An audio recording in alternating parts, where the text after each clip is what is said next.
Well, hello and good evening. Welcome to When Wisdom Talks. I'm Alisha. Hey, and I'm Kadesha. And I'm Naomi, and welcome to When Wisdom Talks. Another week. Oh my gosh. Oh my gosh. We're so excited. Thank you so much for joining. Every week, you all already know we want to have the same exact excitement, if not more, because we're always excited to be hanging out with y'all. And we thank you. I do want to take this one moment to thank all those who tune in every single week. Yes. Thank y'all so much. Y'all really make this possible for us. We do this because we love all of you. We thank you for all of our new followers and listeners and watchers and all of you. So thank you so much for tuning into When Wisdom Talks. We are your hosts, Wisdom on the Wall Trio, and we're excited to be here with you all again. This episode and every other episode is sponsored by Wisdom on the Wall and Be Inspired Global.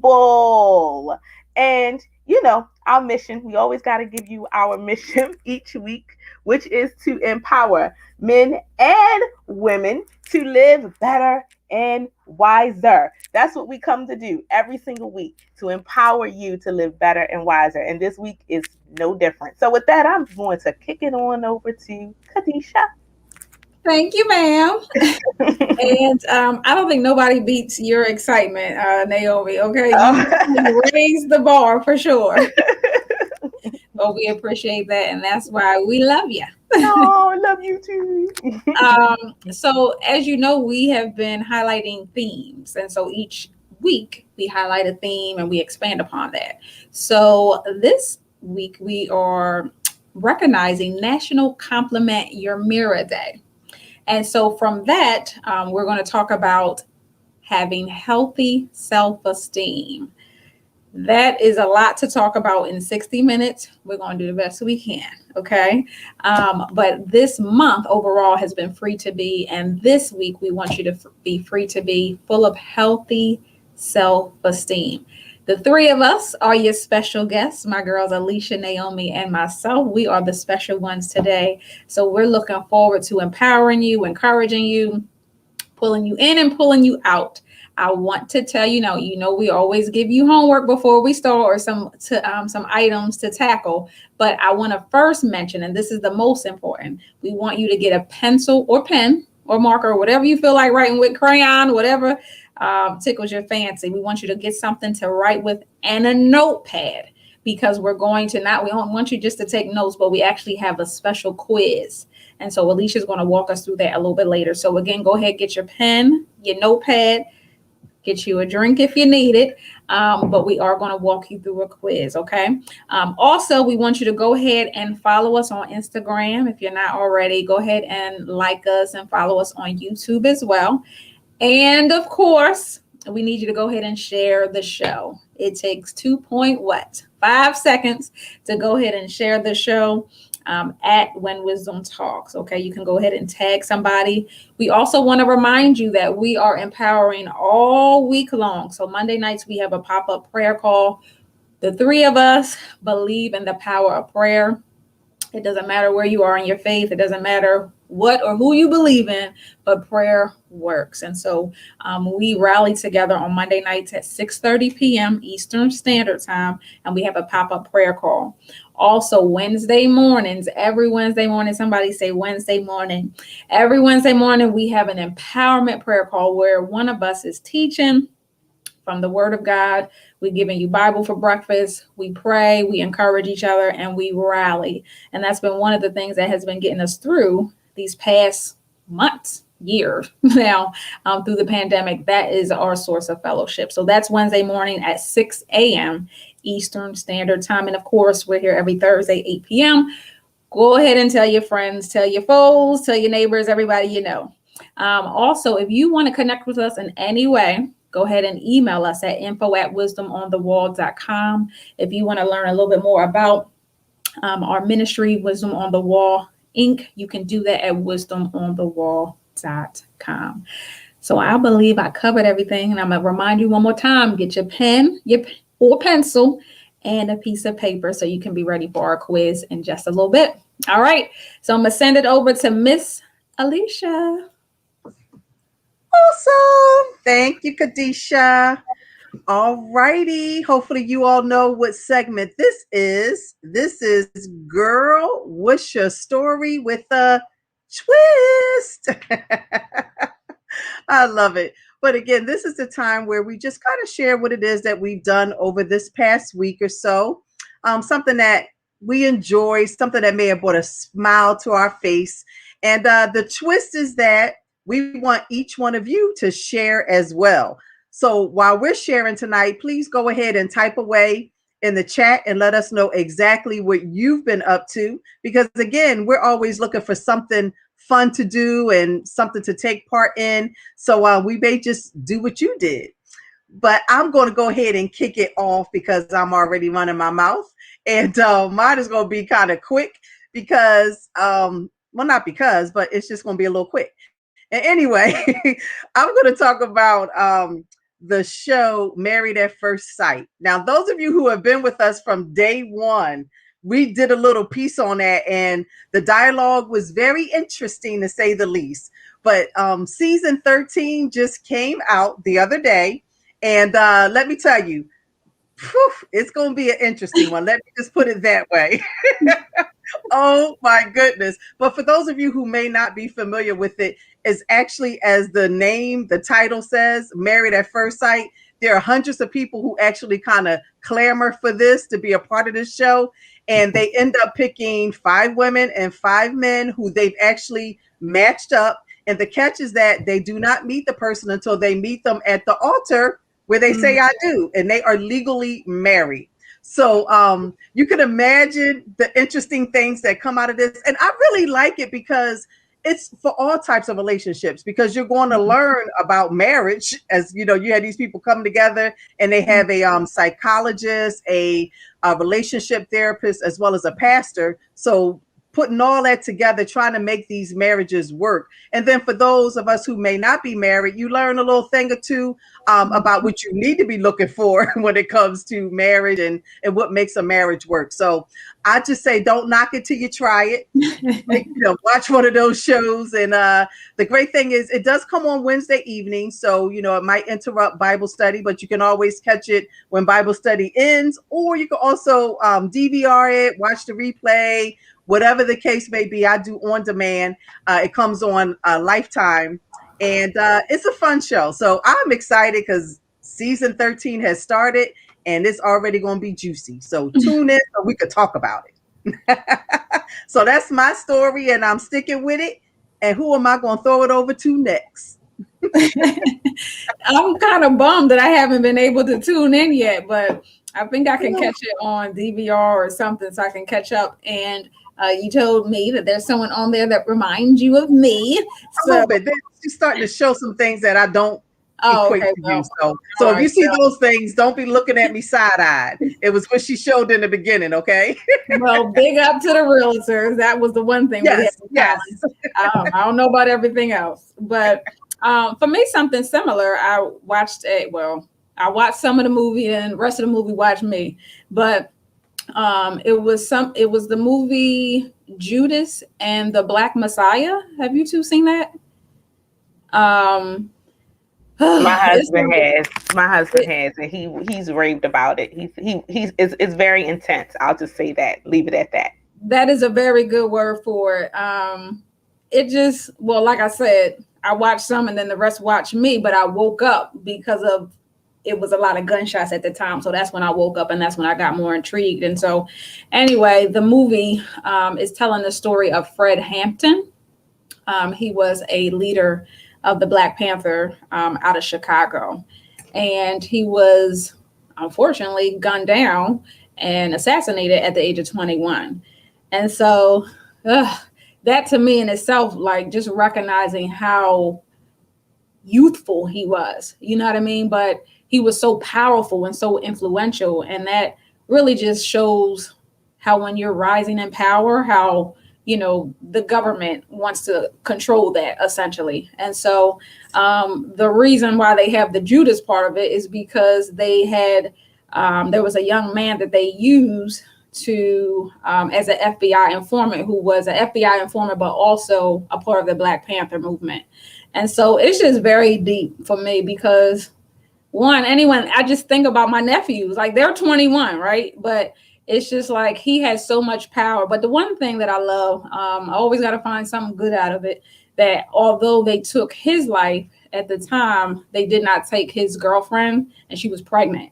And so his son was able to, you know, live on and essentially carry on a part of that legacy. But it's very good. I do want to go back and watch some more of it. It was just like Naomi said, very intense. So it's like certain, I don't like violence and stuff like that, but that was the reality of what was happening, right? So I didn't want to watch too much of it, but it really is good and it helps you get a fresh perspective because I never really explored the Black Panthers. I mean, I knew about them, but it just helps you to see them in a different light. I mean, they was supporting or uplifting, you know, the plight of Black America. That's what they wanted to do. They just had a very bold approach to it. So nonetheless, it was a good movie. That was Judas and the Black Messiah. You can catch it on, I think it's HBO Max, and maybe Netflix as well. I was taking myself off mute. For a minute, I had one of those brain fogs. Where's the unmute button? But nonetheless, you know, I can always tell that we're all three so connected because we were all three catching up on TV and movies. Oh my gosh, because that's what my girl, what's your story is. So every Friday, we try to be faithful to this, but every Friday, my family and I have family movie night. And so this past movie night was the release and the premiere of the new Space Jam movie. Oh my gosh, with LeBron James in it. So the kids were waiting all week for this. I mean, maybe longer than a week, maybe 2 or 3. From the moment they found out it was going to be coming out, they were really excited. So this past Friday, we watched the new Space Jam movie with LeBron James in it. And so just to give you a little bit of background, the original movie came out back in 1996, and it was starring Michael Jordan. And so this one is a remake with a bit of a different storyline, which I think is really wonderful because it was about his family. And so, you know, we just love that part of it.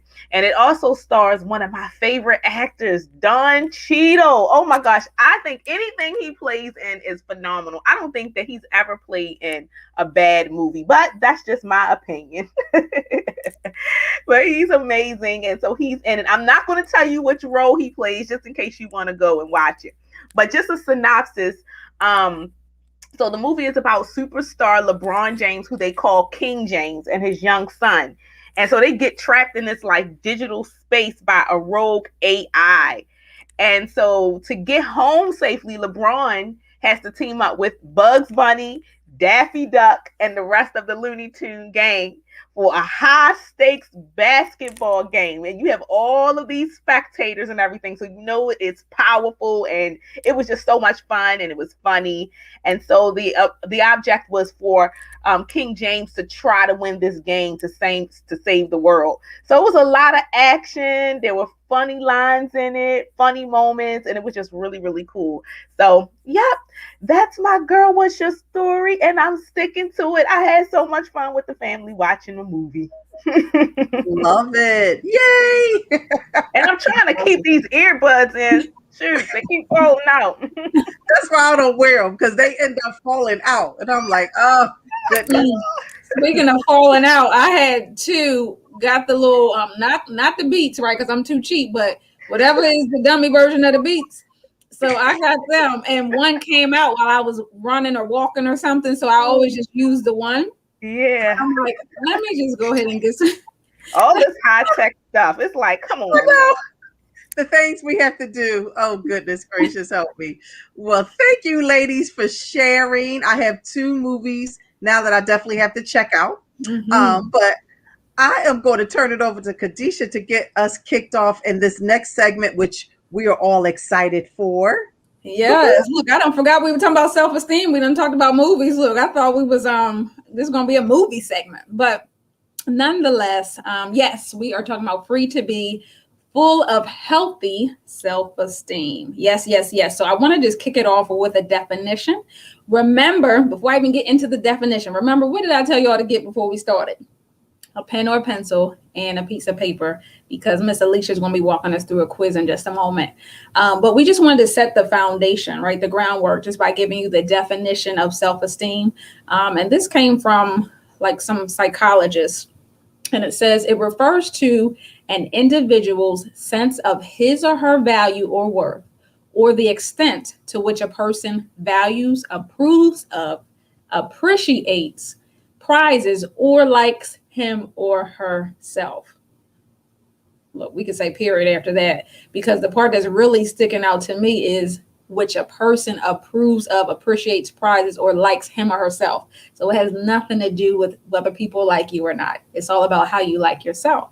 Then it further says the most broad and frequently cited definition of self-esteem within psychology is Rosenberg's, in then parentheses 1965, who described it as a favorable or unfavorable attitude towards self. Whew, that's a mouthful. And so as I was reviewing that, I thought a scripture came to mind, and I thought of 1 Peter 2:9. And it says, but you are a chosen people, a royal priesthood, a holy nation, God's special possession, that you may declare the praises of him who called you out of darkness into his wonderful light. So yes, we should value ourselves. We should approve of ourselves. We should appreciate ourselves, prize ourselves, because we are a chosen people. If you forgot, I'm reminding you today, you were chosen, you are a royal priesthood, you are a holy nation, honey. God set you aside for a special reason and a purpose. So we want you to have high self-esteem. So we're going to be talking about that this episode. And without further ado, go ahead and get that piece of paper, that pen or pencil that you're going to be writing with. And Alisha is going to give us and walk us through a quiz. Yay! Awesome. As you can tell, we are totally excited when it comes to this particular topic. But like Kadesha said, please go ahead, grab a piece of paper. Look, even if it's a back of an envelope, yes, it can be anything that you can write the numbers 1 to 20 on. And let me just do a little disclaimer. This quiz was not developed by When Wisdom Talks or Wisdom on the Wall. It was actually developed by a woman named Carla Downing. And we got this from Change My Relationship. Okay, so this is not ours, but we want to share it because we think this topic is really important. So again, 1 to 20, do that. The way we're going to do this, because obviously we don't have a lot of time tonight. So I'm going to repeat the question twice. So I want you to please pay attention. But the other thing is, if you want a copy of the quiz itself, please email us. And we're going to put the email address up there. It's info@wisdomonthewall.com. And if you want a copy of this quiz, which is the self-esteem quiz, just to kind of get a barometer of where we are when it falls on that scale, as Kadesha was going over the definition, if we have, high or low, or if you want to call it healthy or unhealthy self-esteem. it kind of gives us a little barometer. And like I said, we didn't develop this. So if you don't like the answer that it comes out to be, don't come after either one of us, okay? But no, again, I don't want you to overthink the question. Please just whatever is the first thing come to mind, because we don't have a lot of time, one, but also typically your first thought is the true answer, okay? So question number one, do you frequently compare yourself to other people? Yes or no? And these are all yes or no questions. Again, number one, do you frequently compare yourself to other people? Yes or no? Number two, do you frequently feel self-conscious? Yes or no?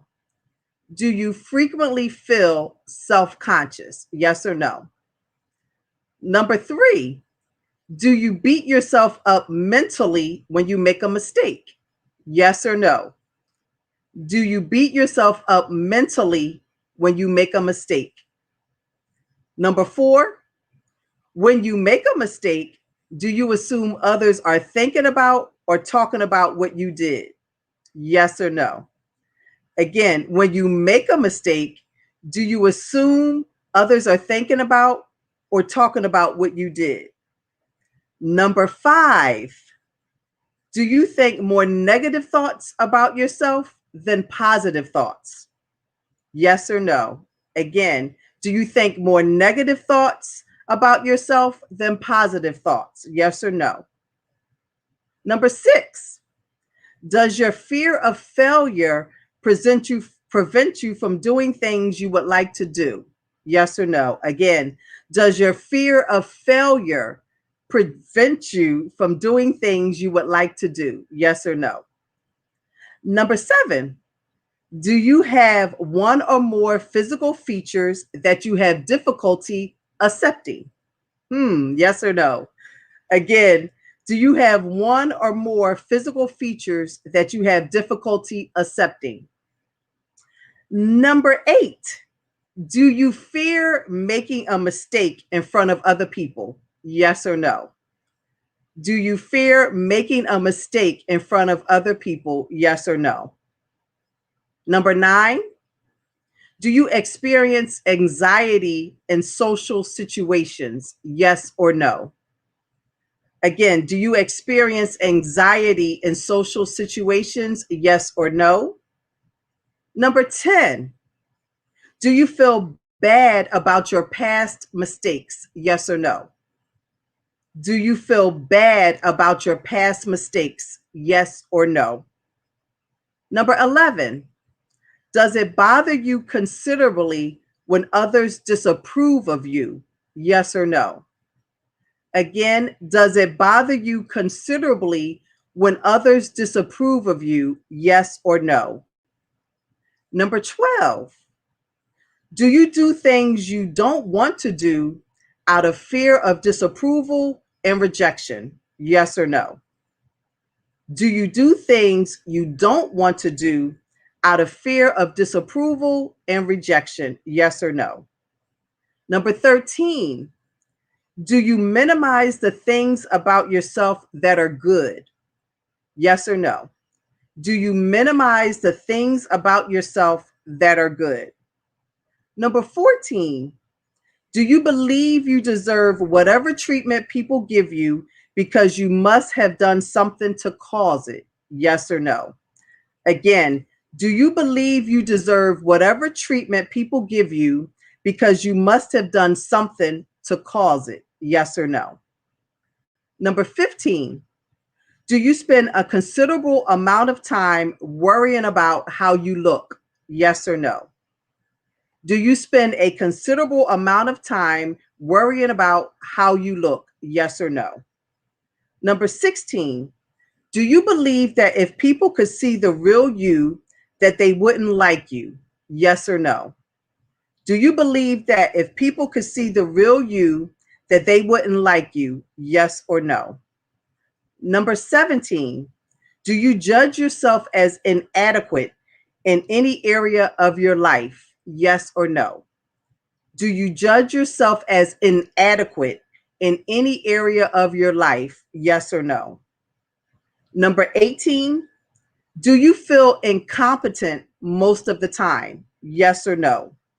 Do you feel incompetent most of the time? Yes or no? Number 19, when others disagree with you or criticize you, do you assume you must be wrong and they are right? Yes or no? When others disagree with you or criticize you, do you assume you must be wrong and they are right? Yes or no? And number 20, do you judge your worth by the people you hang out with? Yes or no? Do you judge your worth by the people you hang out with? Yes or no? So, what I want you to do is add up all of your yeses, tally up your yeses. And again, while you're doing that, I just want to reiterate, if you want to get a copy of this quiz, maybe you missed something or you want to do it, again at another point in time, just email us at info@wisdomonthewall.com, which is on the screen right now, and we will gladly forward the self-esteem quiz over to you.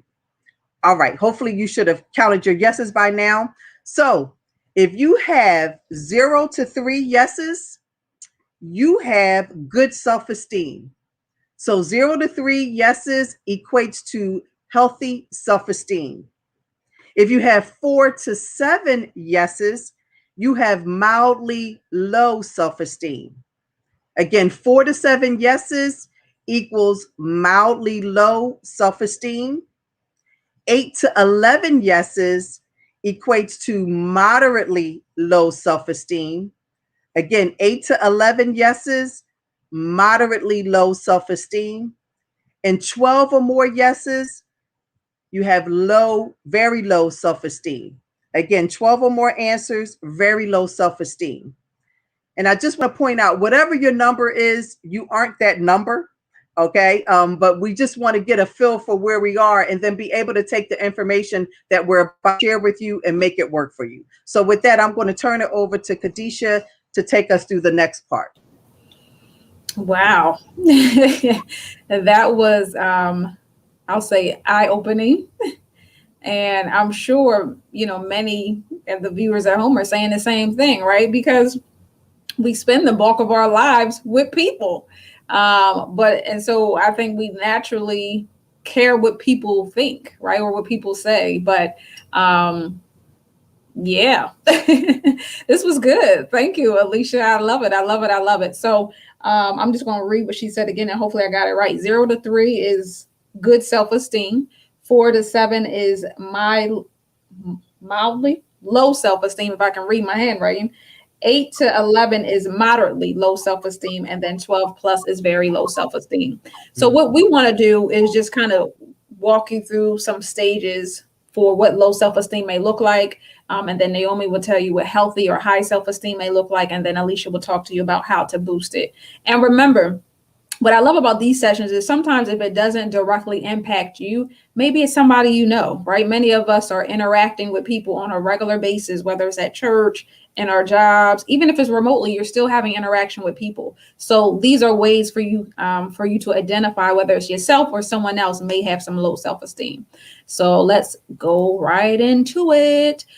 So signs of some low self-esteem are if people are sensitive to criticism, right? So if you're not able to give constructive criticism, right? Because they're super duper sensitive.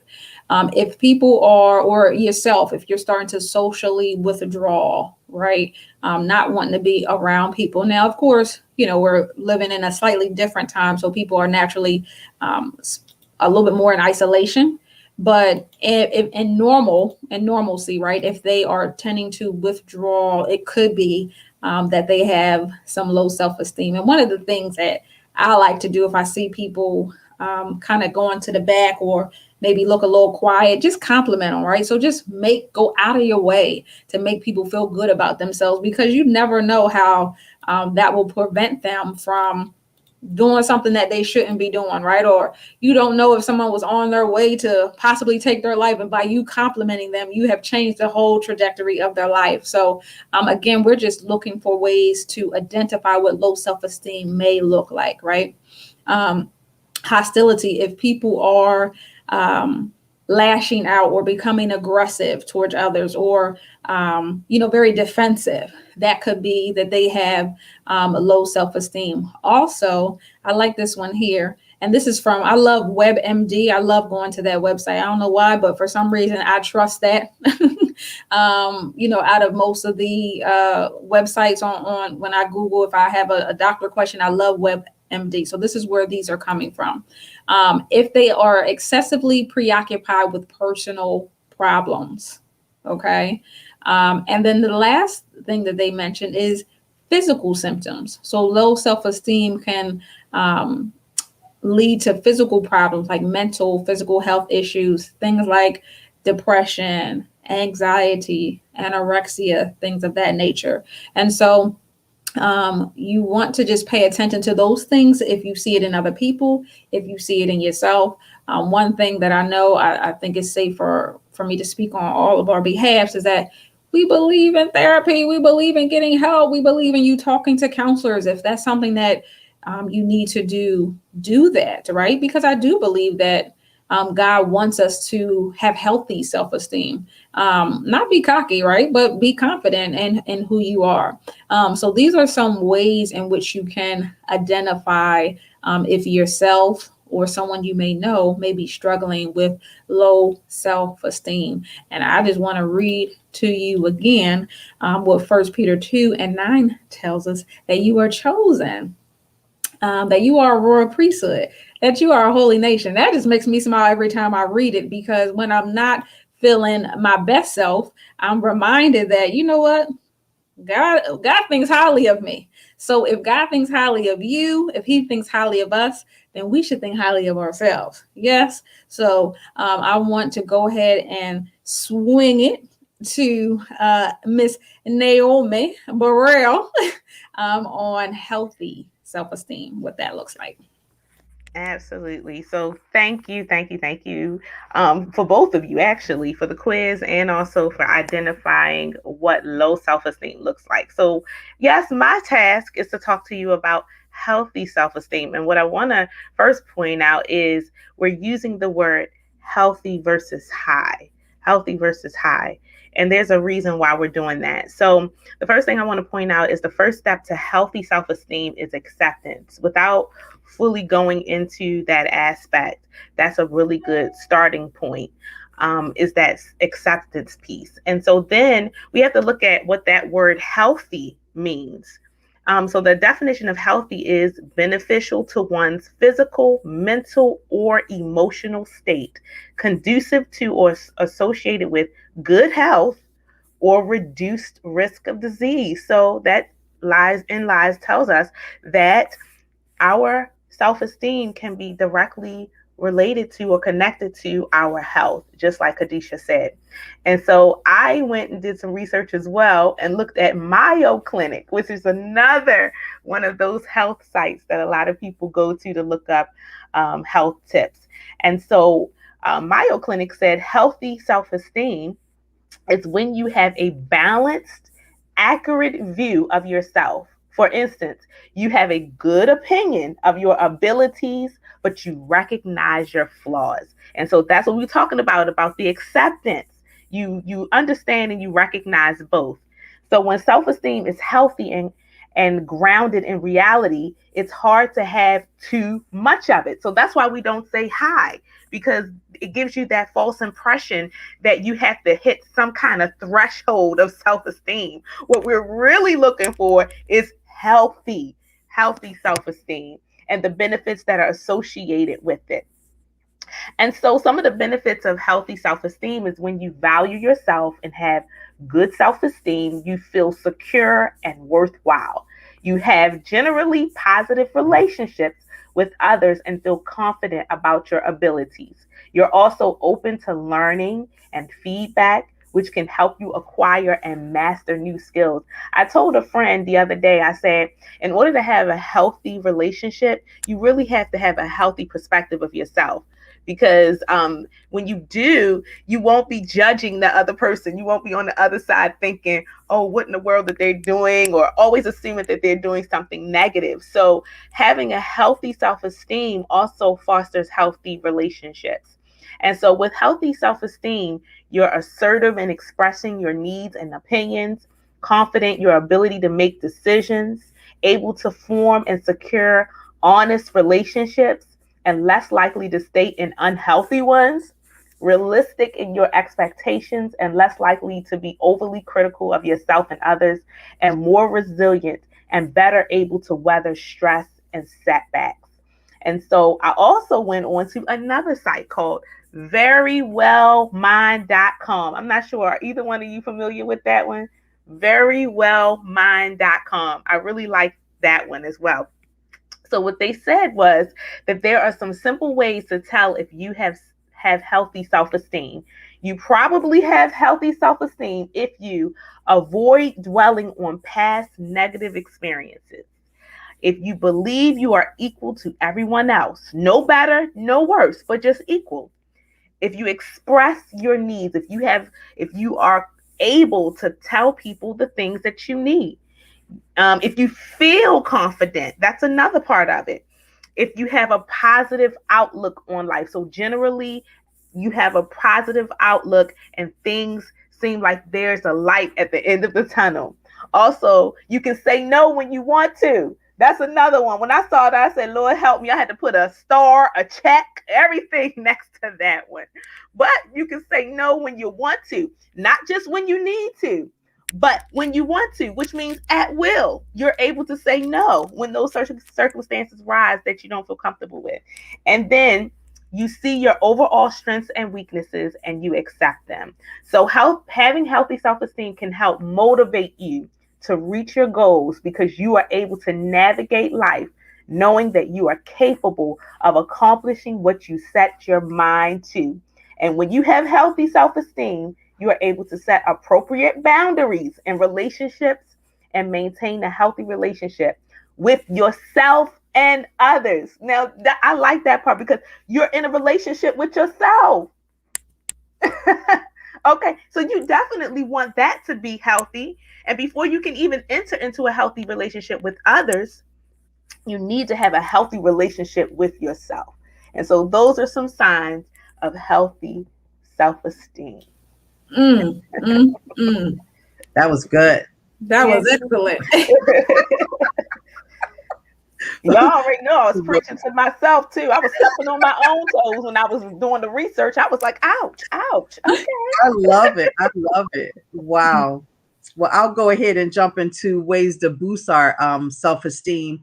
And I think it's important to note that when we talk about low or unhealthy self-esteem, I like that whole point of saying healthy versus high. And I'm going to put it with low versus unhealthy. So when we talk about unhealthy self-esteem, it unfortunately becomes a self-fulfilling prophecy because what happens is the worse we feel about who we are and what we do, the less motivation we actually have to do what it takes to build our self-esteem, which is why I'm excited about sharing, these ways to, as you call them, Kadesha, the boosters. I'm eager to share them because they actually do work, and it kind of encapsulated some of the stuff that both of you actually shared. But you know me, I'm going to use my acronym tonight, and I'm going to use esteem to talk about how to boost our self-esteem.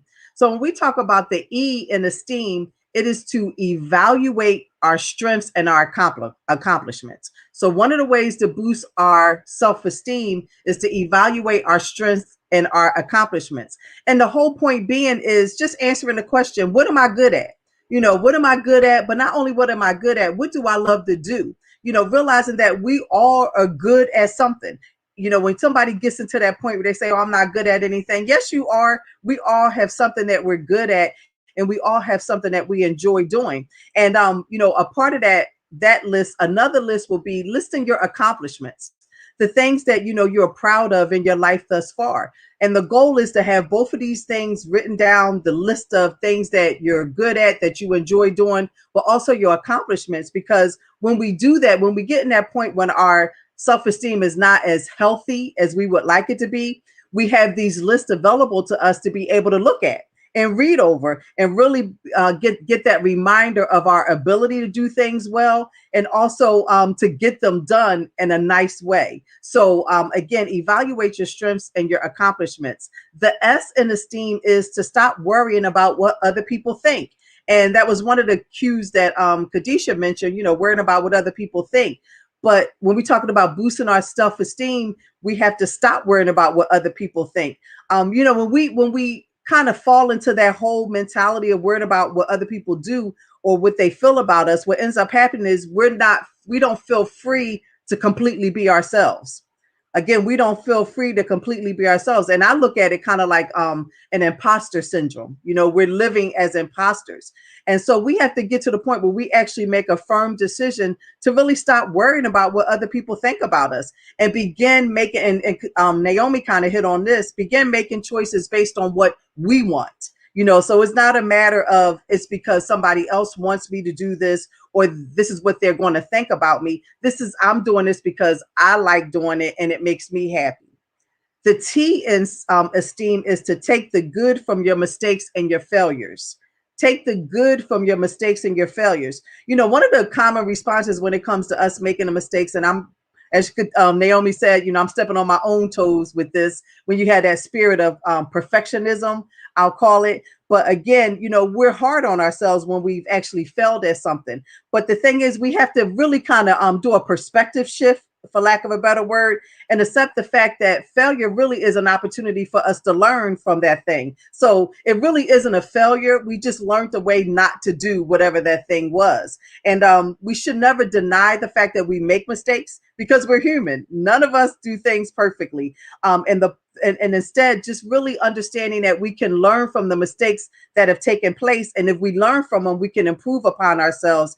And keep in mind that, when we fail, again, just using the word fail, when we're experiencing failure, we're actually making an effort to do something. We're progressing. If you're not failing, there's a book that's called Fail Forward. So meaning if you're not achieving or you didn't achieve that thing, you're further along than where you were before you actually made that mistake, so to speak. And the bottom line is when we think that way, we'll boost our self-esteem. The E in the esteem is eliminate negative people from our lives. Eliminate negative people from our lives. So, there are sometimes people in our lives who never have anything positive to say. They don't do anything positive to kind of build you up. And the reverse of it is that they put you down and try to take advantage of you. The smart thing we should do in that, and the only thing we should do with that is let them go. And I'm going to say that again. Just let them go. No ifs, ands, or buts about it. We want to get to the point where we surround ourselves with people who are supportive, who are positive, who value us, and who lift us up. And that's going to be a key to boosting our esteem.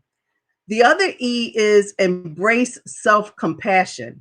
Embrace self-compassion. And this is extremely vital when we don't have healthy self-esteem, because instead of compassion, which you typically see when people who have low or unhealthy self-esteem is they engage more in self-criticism. So end up criticizing everything you do or don't do. But the point is we have to give ourselves a break, realizing life isn't easy. As I was saying before, no one is perfect. And neither one of us is perfect, bottom line, if we just put it that way. And it's really typically us who is putting so much pressure on ourselves that we end up saying we can't do this or I haven't done that right. But we have to learn to cut ourselves a break, because guess what? And Kadesha kind of hit on this. God cuts us a break. He is the most compassionate person. So if we're supposed to be imitating him and he's compassionate towards us, we need to be compassionate towards ourselves. And lastly, the M in esteem is to master a new skill. Master a new skill. Because, when we're skilled in something and it relates to our gifts and our talents and the things we're interested in, what happens is we end up increasing our competency, which goes directly along with increasing our self-esteem. So I just close out the whole boosters, as we call them, just reminding ourselves that we have to keep in mind that boosting and building our self-esteem is a process.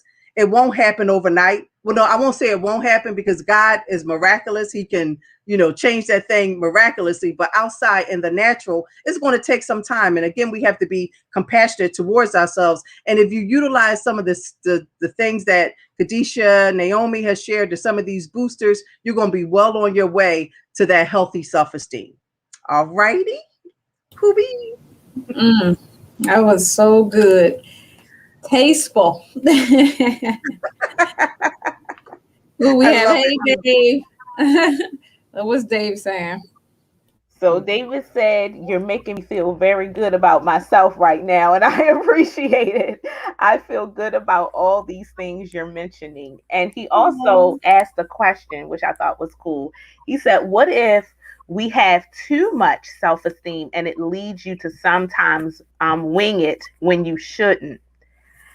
I think I am going to hop in and say, I would also beg the question or counter ask a question and say, is that really self-esteem? Or is it something else? It could be arrogance, which is a byproduct of low self-esteem. And so with that, I'd say that would definitely cause you to wing it because you're overly I guess not confident, but overly like you think you can do more than what you are not capable of, but prepared to do in the moment. So sometimes arrogance will cause you to do that, which in a lot of cases is a byproduct of low self-esteem. So that's my answer. I don't know about you ladies. I'm sure y'all have some input. You were kind of going along because when I saw that question, I was thinking the same thing. Like, could it be an ego thing or could it be a pride thing? So I was kind of thinking of that. It may not necessarily just be dealing with self-esteem. It could be those other things as well. And it may even depend on, like you said, the situation that it shows up and the intensity of it, for lack of a better word. So that's what I was kind of going along the same line. Was it ego, pride?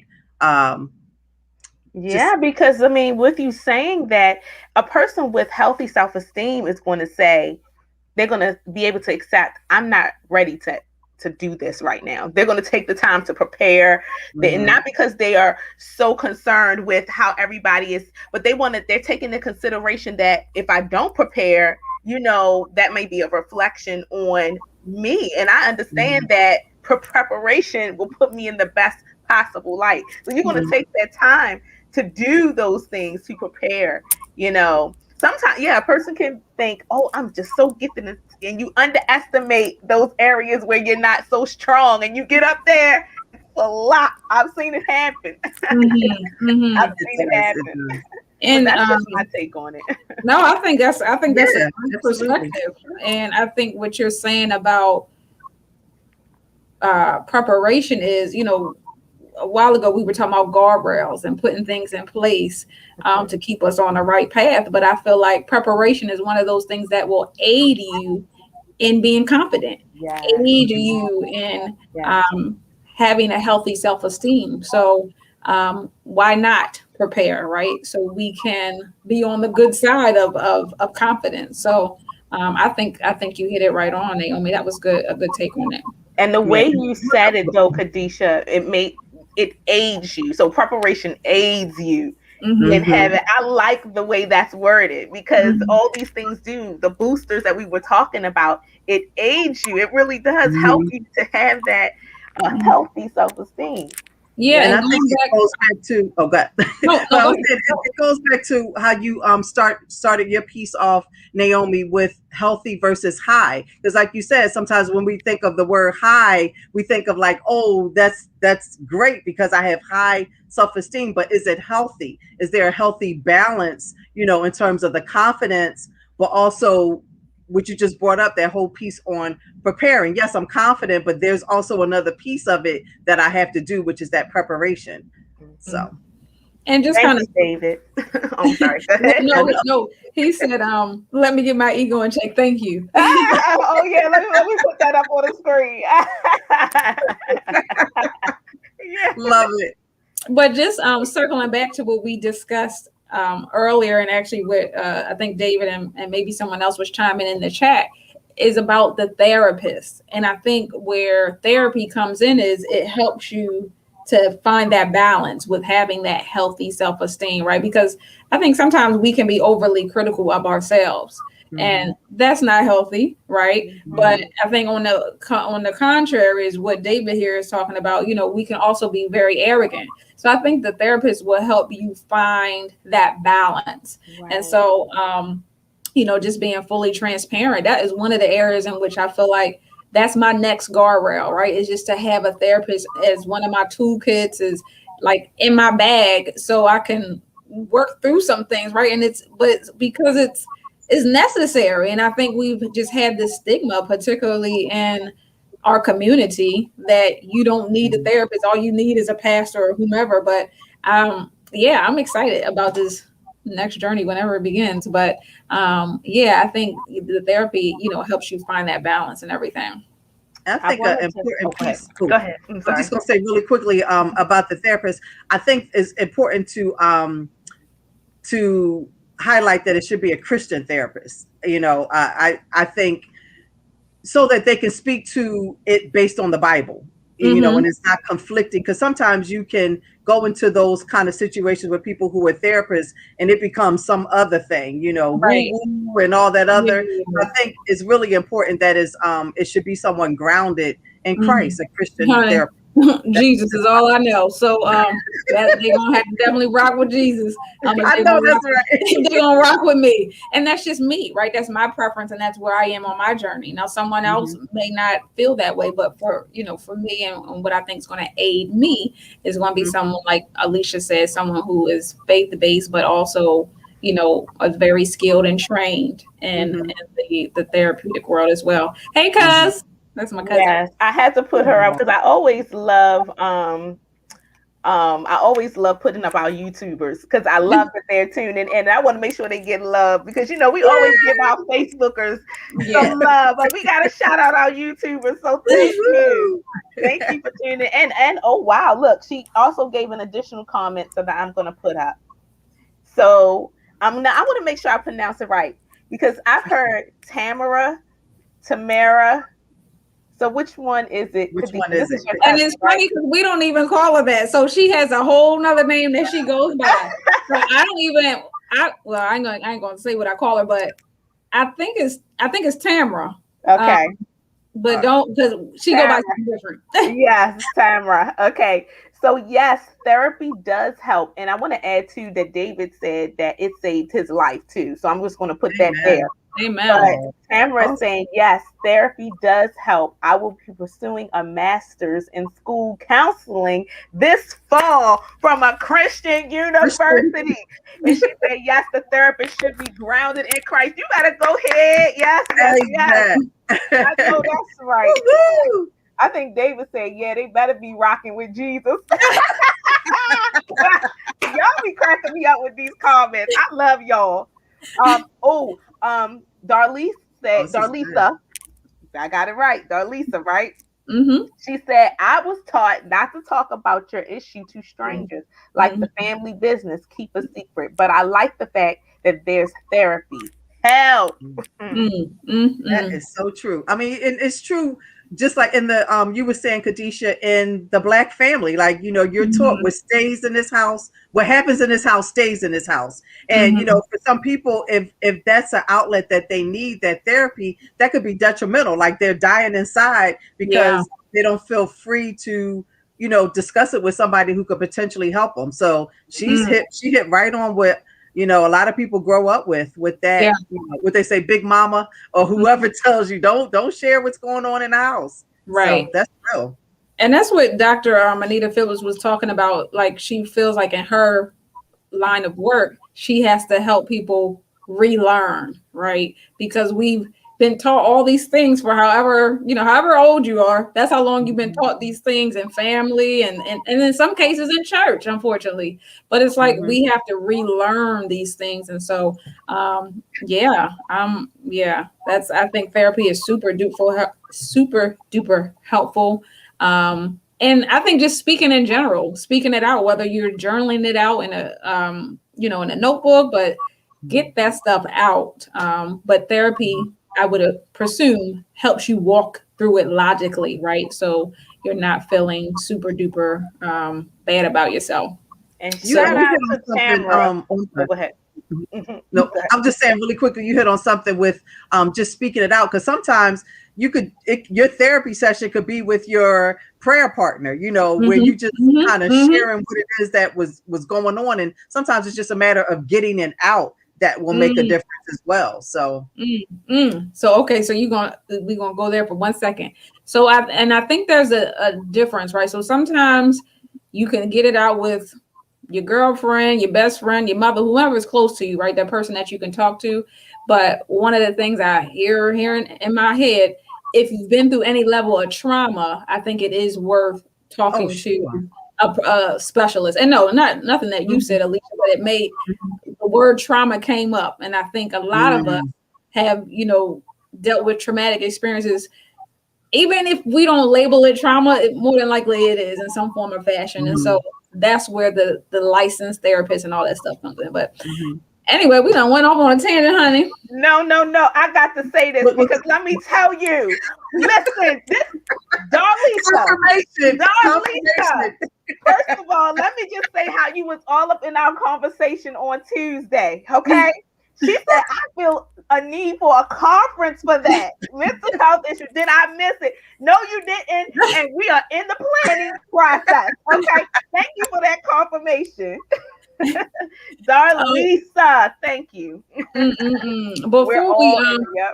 Before we wrap it up and head into the wisdom corner, I did want to share this one. There was a song that I heard on a Beats commercial. Come on, Beats. I'm gonna have to give me some Beats. But there's a new Beats commercial with the new track star Shakara Richardson. I'm probably butchering her name. From Texas. Yes, Shakari Richardson. Anyway, and it features Kanye West's new song. And they only play like a little bit, but I was like, yes, I thought about you, Alisha, but you like jamming. But anyway, the song is called No Child Left Behind. But the lyric that they were saying was like, he did a miracle in me. And it's like, that's the kind of what we have to remind ourselves, like, you know what, I'm not perfect, but God did and is doing a miracle in me, honey. The beat rocks. So y'all need to find that commercial. I think the album just dropped from Kanye West, but I think he's doing a concert either tonight or tomorrow in Atlanta. Yes, for that album. So yeah, cool beats. So, yeah, I wanted to share that real quick. And maybe I need to get me some beats. It's time for me to get some beats. Upgrade.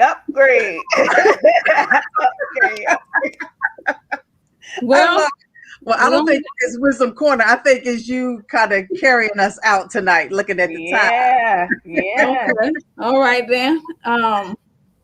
Lord Jesus, how we gonna end it, Jesus? But no, one of the things I did want to just kind of, and I forgot to mention it in my part and forgot to mention it in the confidence part, but I think the key is one of the major blockers in us having, or that contributes to low self-esteem, is that thing called comparison.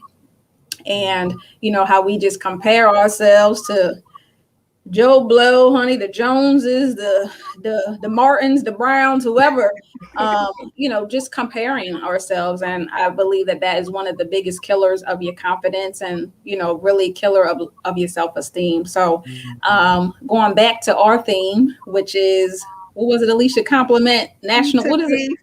Of healthy self-esteem? No, the mirror part. Oh, yes. Compliment your mirror. Yeah. National Compliment Your Mirror Day. Yes. Going back to that, start every day, honey, in the mirror, complimenting yourself. I'm a big advocate of, I haven't done it lately, but I used to have little post-it notes on my mirror with affirmations, with scriptures. One thing we believe in Keller Williams is just saying bold affirmations and saying bold laws to get our day started. And so those are the types of things that help aid your mind, right? What's that one? Command your morning, just command your day and you get to tell it what it's going to do. So that's what you can do every morning. And so I'm very grateful for this conversation. I'm grateful for those who chimed in, who was chatting, who's still chatting away. I'm grateful for the tools and for the nuggets that I've received from you. And that's really why we're here. We're here to give you wisdom, but as we're giving it to you, we're gaining it and gleaning it for ourselves. So we appreciate you.